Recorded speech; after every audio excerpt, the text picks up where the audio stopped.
नमस्कार मंडळी, वारेकर किचनमध्ये आपलं खूप स्वागत आहे. आज आपल्याला बनवायचे आहेत मॅगीचे पकोडे. हे मॅगीचे पकोडे कसे बनवायचे, त्यासाठी काय काय लागतं हे तुम्हाला सांगते. हे झटपट असे होणारे मॅगीचे पकोडे आहेत. तुम्ही नक्की घरी ट्राय करून बघा एकदा. त्यासाठी व्हिडिओ शेवटपर्यंत नक्की बघा. सर्वप्रथम 2 मॅगी घेतले मी. हे आपल्याला शिजवून घ्यायचे व्यवस्थित. यावर पाणी ॲड केलं आहे आणि व्यवस्थित शिजवून घ्यायचं आपल्याला. याच्यामध्ये मसाला काही टाकायचं नाही, तो आपल्याला नंतर टाकायचा आहे. याच्यामध्ये काय काय ॲड करायचं ते पण मला सांगते. ही आपली मॅगी शिजून झाली व्यवस्थित. त्यात एका भांड्यामध्ये आपल्याला काढून ठेवायची. अशा प्रकारे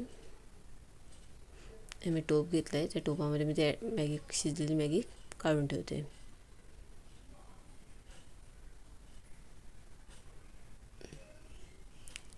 चॅनल नवीन असाल तर नक्की सबस्क्राईब करा. तर ह्यामध्ये सर्वप्रथम एक कांदा बारीक चिरलेला ॲड केला आहे. याच्यामध्ये सगळं साहित्य जे कापून घेणार आहोत ते सगळं बारीक करून घ्यायचं आहे. गाजर हेही बारीक करून घेतलं आहे मी. आणि शिमला मिरची,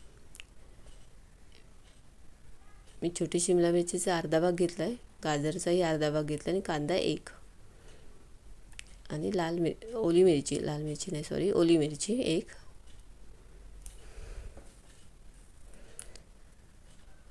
एवढं साहित्य आपल्याला बारीक करून घ्यायचं होतं. त्यामध्ये मी मॅगी मसाला टाकला आहे. मी 2 मॅगी घेतले म्हणून 2 मॅगी मसाला आणि थोडंसं लाल तिखट. ज्याप्रमाणे तुम्हाला तिखट पाहिजे असेल त्याप्रमाणे तुम्ही तिखटचा वापर करू शकता. कारण मॅगी मसाला आहे, मिरची आहे आणि थोडंसं लाल तिखट आणि चवीनुसार मीठ. एवढं साहित्य आहे. हे आपल्याला व्यवस्थित मिक्स करून घ्यायचं, जेणेकरून मसाला मीठ सर्वत्र लागला पाहिजे. यासाठी सर्व मॅगीला लागला पाहिजे मसाला. ते अशा प्रकारे व्यवस्थित मिक्स करून घ्यायचं. आता जसे तुम्हाला आकार पाहिजे तसं तुम्ही करू शकता. मी गोल आकार करते. तुम्हाला चप्पट करायचं असेल तर तुम्ही चप्पटही करू शकता. आता अशा प्रकारे गोल करून आकार करून एका साईडला ठेवून द्यायचं आहे.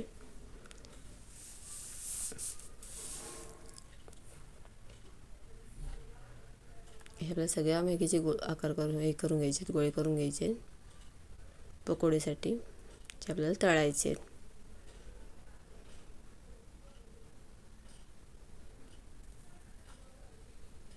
हे बघा अशा प्रकारे मी छोट्या साईजमध्ये केले. तुम्हाला थोडी मोठी साईज करायची असेल तर तुम्ही करू शकता. आता एका साईडला आपल्याला तेल गरम करत ठेवायचे. आता एका कढईमध्ये तेल होते. हे तेल गरम करत ठेवायचे. तोपर्यंत आपण ते एका वाटीमध्ये मी 1 चमचावर कॉर्नफ्लॉवर घेतलं आहे आणि त्यामध्ये पाणी ॲड करून ते व्यवस्थित मिक्स करून घ्यायचं हे मिश्रण.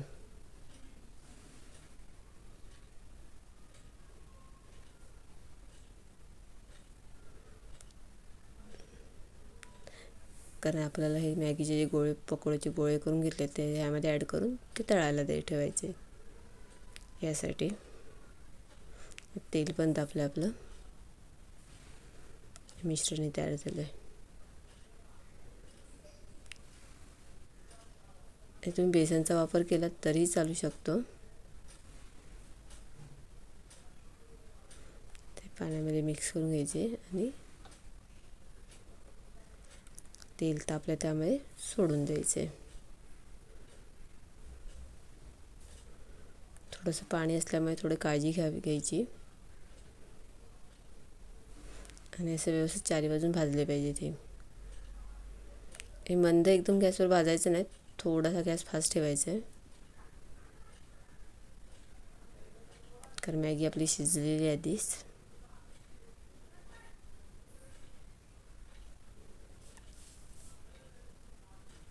अशा प्रकारे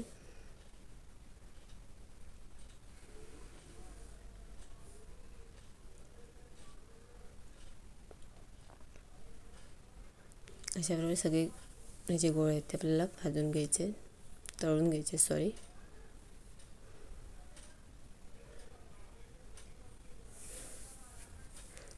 अशा प्रकारे हे तुम्ही केचप बरोबर खाऊ शकता.